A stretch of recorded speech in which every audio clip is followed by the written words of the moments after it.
IELTS રીડિંગમાં Gujarati વિદ્યાર્થી મિત્રો દ્વારા કરવામાં આવતી બીજી ખતરનાક ભૂલ. પ્રશ્ન અને વાક્યના પ્રકારને ન સમજવો.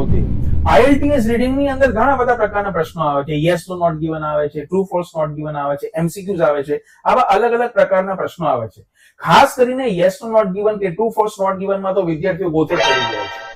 જો ટ્રુ અથવા તો યસ ત્યારે જ આવે જ્યારે ઇન્ફોર્મેશન 100% સાચી હોય, રાઈટ, ક્વેશ્ચનમાં અને પેસેજમાં. ફોલ્સ ત્યારે આવે જ્યારે ક્વેશ્ચન અને પેસેજ ઇન્ફોર્મેશન 100% એકબીજાથી વિપરીત કે રિવર્સ હોય કે ઊંધી હોય.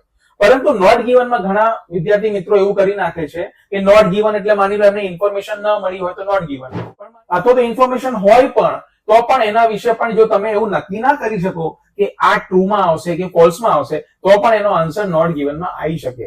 ઘણા બધા વિદ્યાર્થીઓ નોટ ગિવન અને ફોલ્સ ની અંદર અથવા તો નોટ ગિવન અથવા નો ની અંદર કન્ફ્યુઝ થઈ જાય છે. એના મૂળમાં આ જ ભૂલ પડેલી છે. તો તમારે આ ભૂલ સુધારવાની જરૂર છે. ચાલો હવે આપણે આવી જઈએ છીએ ત્રીજી અને છેલ્લી ખતરનાક ભૂલ ઉપર, પણ એ આવતા વિડીયોમાં. અહીંયા ઓકે, તો મોજ કરો મોજ ગુજ્જુભાઈ IELTS વાળા સાથે.